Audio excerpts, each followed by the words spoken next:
Hello again, this is Clint, and I've been thinking a lot about who is the next Ethan Van Sciver. Who is going to be the next professional that is working in comics that is going to jump ship? I don't think that we've seen the last. There has to be more, especially now that ComicsGate has been doing so well. There have been a lot of books published, a lot of money raised, a lot of sales. I think we've demonstrated that there is a market that is outside of the mainstream. So my question is, who's next? Who are we going to get crossing over to the other side? So first, I have a thought I want to throw out to you, but first I wanted to show, this is just a little clip from when Ethan Van Sciver was on the Andrew Klavan show. These people, the way that they work is they have like a bunch of journalists that work for them, a bunch of friends in the media, and they started writing article after article about, me being a far right-wing, alt-right, a Nazi, all of these things. And a certain portion of the audience believed that. Did anybody, any of these people interview you or talk to you about it? No, of course not. Because they knew it wasn't true. Right. I mean, it was just a way to get me kind of excommunicated and exiled from comics. Okay, so what you just heard there was how the far fringes are working to drive out anybody that is even just moderately conservative, or heck, even just moderate. So it got me thinking, the Black Widow series by Nathan Edmondson and Phil Noto did the art. Nathan Edmondson is known to be conservative. I don't know how conservative he is. I haven't seen any evidence that he's alt-right or anything like that. By everything that I can find, he seems like a pretty standard conservative-minded person. So a little while ago, and keep in mind Ethan's words, this was back in 2015, so this was at the end of the Black Widow run, but let me just read this top part to you here. A year and a half. That's how long I've been researching allegations swirling around comics writer Nathan Edmondson. In that year and a half, I've talked to a lot of people, ran into a lot of dead ends, and most importantly, been told consistent stories of sexual harassment and poor treatment of collaborators. I've had first-hand accounts, second-hand accounts, and promises of actual evidence, only one of which has been produced. And after a year and a half, while I absolutely believe that Edmondson is an a-hole and did what he is accused of, as a journalist who believes in checking sources and facts, I have not had enough to run a story I felt I could defend in court. Okay. In the same breath, we have a journalist that's saying there are accusations and no evidence that Nathan Edmondson, somehow they're alluding to sexual harassment or poor treatment. I don't know exactly what that means. But even though there's no evidence, any evidence that they could defend in court, they just made the case that they're a journalist. Yeah, that there's no evidence, but yet the story's still here. It's still written. This is 2015. The cycle of harassment.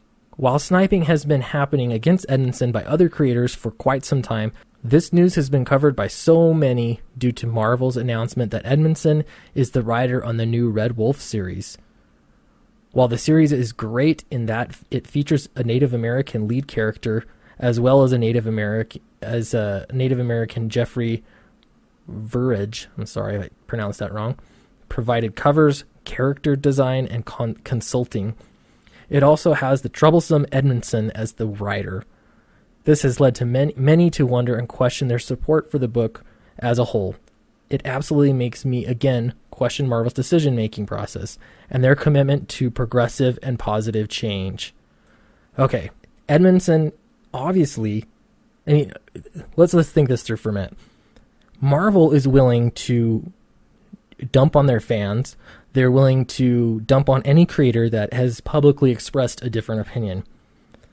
But they gave Edmondson a job, right? I mean, he's written several books for them. So I'm imagining, Marvel has a better understanding of what kind of person Nathan Edmondson is than random journalists that are totally outside of everything. And this is it. Their commitment to progressive and positive change. And this is revealing here. Some of the accusations against Edmondson have been covered already here, and here. I encourage folks to read those 3 articles to catch up. But for those that don't want to, here's what I know. I know of his involvement in the Leadership Institute, an anti-gay, pro-life, right-wing organization. Okay, so the first thing, the article talks about the headline, that there is a cycle of harassment. They lead their evidence. The lead is that he's involved in the Leadership Institute. Yeah, so anti-gay, pro-life, right-wing. You realize that there is about half of the country that is conservative.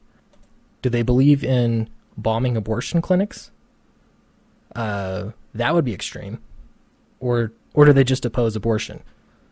Last I checked, that is a legitimate stance to have. Yeah, so what? What if he voted for Trump then? Is that right wing? Is that too right wing? Okay, it goes on. There's photo evidence of this, and being conservative is not a crime. It's not a crime. But then they add here, though makes me question why he's been put on some books he has. Wow. So because he's conservative, he can't write the Red Wolf.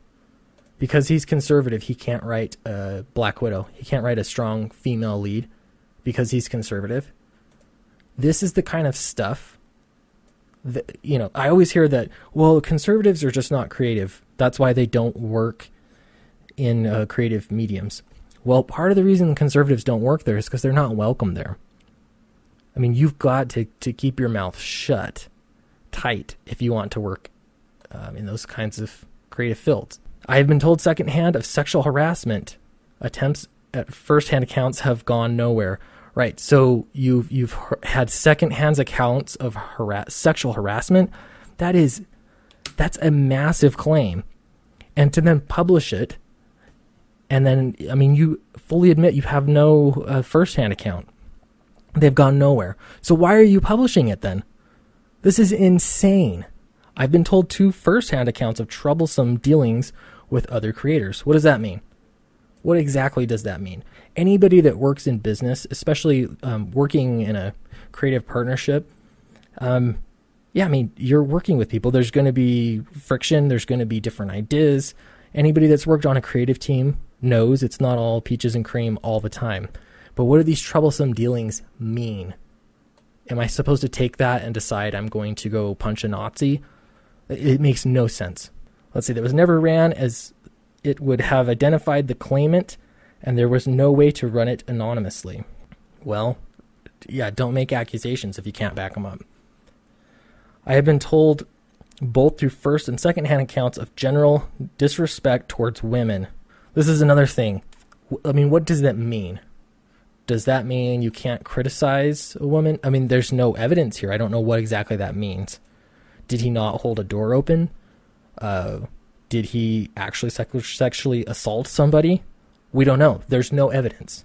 This is all hearsay, and yet it's being published. I've been told of an incident at a party where homophobic statements were made, and I have an email apologizing to attendees about the behavior. The email has yet to be verified. So you'll notice at the beginning they mentioned there's one piece of evidence they have. This is that piece of evidence. So it's an unverified email of an apologize of a homophobic statement. I don't know what exactly that homophobic statement was.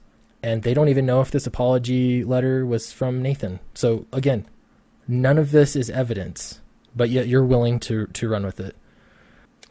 Man, it is mind-blowing to me that this kind of stuff happens everywhere. So it makes me wonder, is Nathan Edmondson seeing what's happening in ComicsGate? I tried to find anything that he said about it, and I haven't found anything. Let me know if you have. But I can tell you right now that Nathan Edmondson, this is his website. If I go down, he is currently working in television. He's working on a pilot for Prodigal, which, he's done a lot of screenwriting. It doesn't mean he's not going to come back and do some comics. I am sure he would. I'm sure he will. I don't know. I'd be interested to talk to him. But there's only so much you can say. I mean, there are all these allegations they were willing to print. They were willing to print in 2015. Today, things are even more toxic. So what's he to do? I don't know. I've got an idea. Nathan, consider this your invitation to ComicsGate. We would love to have you. I think that would be awesome. So thank you for watching, Sweetcast. Let me know your thoughts. Who's the next Ethan Van Sciver? Who should we keep an eye on? And I will see you next time.